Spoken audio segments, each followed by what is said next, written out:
शुभ सकाळ। आज अगस्ट 9 शुक्रवार।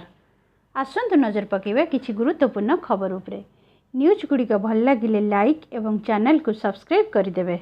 नंबर 1 मंत्री बांटिले पट्टा। मयूरभंज जिला मोरडा ब्लॉक अधीन चित्रोड़ा स्थित तहसिल कार्यालय मो जंगल मो जमी कार्यक्रम अनुष्ठित हो जाइछि। अंतर्जातीय विश्व जनजाति दिवस अवसर में अनुष्ठित उक्त कार्यक्रम में मोरडा विधायक तथा गृह और नगर उन्नयन मंत्री कृष्णचंद्र महापात्र मुख्य अतिथि भाव जोग देइथिले। मो जंगल जमी योजना अंतर्भुक्त 95 जन हिताधिकारी को डका जाइथिया बेले पट्टा नेबाकू आसिथिले 78 जन हिताधिकारी। तेबे श्री महापात्र कार्यक्रम में पहुंचिया परे तांको फूल तोड़ा और उत्तरीय प्रदान कर संबर्धित करा जायतिला। श्री महापात्र सहित मोरडा तहसीलदार उत्तम कुमार जेना, बीडीओ अणाकार नायक, अवसर प्राप्त एडीएम सूरत मल्लिक, पीआईडीटीए प्रणय रंजन बेहरा, ब्लॉक अध्यक्ष पीतनाथ सोरेन, उपाध्यक्षा जेमामणि महांत प्रमुख मंच में उपस्थित थिले। नंबर 2 बादल फटा वर्षा पर केदारनाथ धाम को हेलिकॉप्टर यात्रा आरंभ। भड़ारे 25% रिहाती उत्तराखंड मुख्यमंत्री देले सूचना। केदारनाथ धाम को हेलिकॉप्टर यात्रा गुरुवार ठारू पुणी आरंभ होईछि। तेबे नष्ट हो जाइथिबा पाद चला रास्तार मरामती कार्य जोरसोर रे चलीछि। अधिकारी माने एही सूचना प्रदान करिसेंती। तेबे उत्तराखंड मुख्यमंत्री पुष्कर सिंह धामी निर्देश रे सकाळे पाग सफा हेबा मात्रे हेलिकॉप्टर सेवा आरंभ होइतिला। एपरी भावे भक्त माने बाबा केदारनाथ दर्शन करथिले। अन्य पखरे धाम रे रहउथिबा 33 जन यात्री को एमआई 17 एवं अन्य हेलिकॉप्टर जोगे शेरसी एवं चारिधाम हेलीपैड को विमान उड़ाण करा जायतिला। एने श्री बद्रीनाथ केदारनाथ मंदिर कमिटीर मुख्य कार्यनिर्वाही अधिकारी जोगेंद्र सिंह कहते जे जिला मजिस्ट्रेट को निर्देश रे केदारनाथ धाम रे उद्धार और रिलीफ कार्य शेष होईछि। नंबर 3 पेरिस ओलंपिक्स रे पुरुष हॉकी रे भारत को ब्रोंज।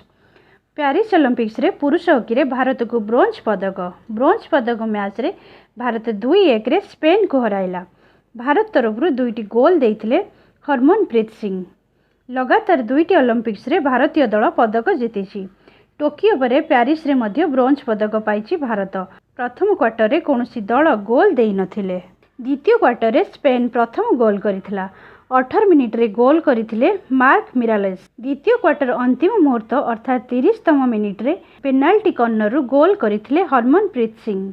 तृतीय क्वार्टर आरंभ 33तम मिनिट रे हरमनप्रीत पुणी गोटे गोल करी भारत को 2-1 रे अग्रणी करथिले। तृतीय क्वार्टर बेस संघर्षपूर्ण थिला, किंतु कौनसी दल परस्पर को गोल दे पारि नथिले। फल तृतीय क्वार्टर सुधा 2-1 रे अग्रणी करथिला भारत। नंबर 4 राजधानी मंचेश्वर रे खोलिला शस्य एटीएम। उद्घाटन कले जोगाण मंत्री। राज्यवासी आसी एक बड़ खुशी खबर। साधारण भाव एटीएम रु टंका बाहर कथा समस्ते जानते, मात्र एणिकी एटीएम रु शस्य बाहर। एही क्रम रे राजधानी भुवनेश्वर रे मंचेश्वर रे एक शस्य एटीएम स्थापन करा जायछि। राज्य खाद्य जोगाण और खाउटी कल्याण मंत्री कृष्णचंद्र पात्र एही एटीएम को उद्घाटन करिसेंती। एही एटीएम स्थापन हेबारे देशर प्रथम घटना बोली कहा जाउछि। एही शस्य एटीएम चोरी दलाली आदि बेआईन कार्य रे रोक लगाइबो बोली कहा जाउछि। एणिकी हिताधिकारी माने आउ डीलरंक पाखरे आंठेइबे नहीं। समस्त हिताधिकारी माने एही एटीएम रो चाउल गहम नहीं पारिबे। सूचना योग्य जे प्राथमिक पर्याय रे राजधानी भुवनेश्वर रे मंचेश्वर रे राज्य रे प्रथम ग्रेन एटीएम प्रतिष्ठा हेबा नहीं राज्य सरकार निष्पत्ति ग्रहण करथिले।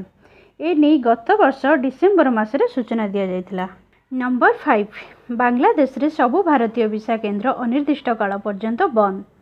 केंद्र सरकार हिंसाग्रस्त बांग्लादेश रे समस्त भारतीय वीसा आवेदन केंद्र को परवर्ती नोटिस पर्यंत बंद कर दैछंती। चलित सप्ताह प्रारंभ रे बड़ धरणर विरोध प्रदर्शन कारणरू शेख हसीना को प्रधानमंत्री पदरू इस्तीफा दे भारत रे शरण नेबाकू पड़िछि। एथिरे देशर ताजा परिस्थिति को नजर रखी भारत सरकार बांग्लादेश रे वीसा केंद्र गुडी को बंद करिया को निर्देश दैछंती। भारतीय वीसा आवेदन केंद्र तांका वेबसाइट रे आवेदनकारी को ए नहीं सूचित करिथिया बेले आगामी तिथि संपर्क रे एसएमएस रे जणाई दिया जिवो ओ ता परवर्ती कार्य दिवस रे पासपोर्ट एकत्रित करा जिवो बोली नोटिस रे कुआ जायछि। अस्थिर परिस्थिति जोगु समस्त भारतीय वीसा आवेदन केंद्र आगामी नोटिस पर्यंत बंद रहिबो। आगामी आवेदन तिथि एसएमएस माध्यम रे जणाई दिया जिवो। नंबर 6 जीवन बीमा और स्वास्थ्य बीमार प्रीमियम उपरू हटि जिवो 18% जीएसटी। अर्थमंत्री को बड़ घोषणा।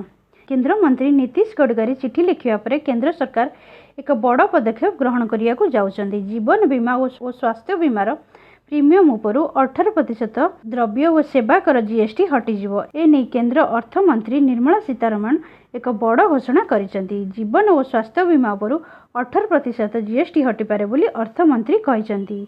श्री गडकरी अर्थमंत्री को चिठी लिखिया परे एही प्रसंग को नहीं संसद रे चर्चा होइतिला।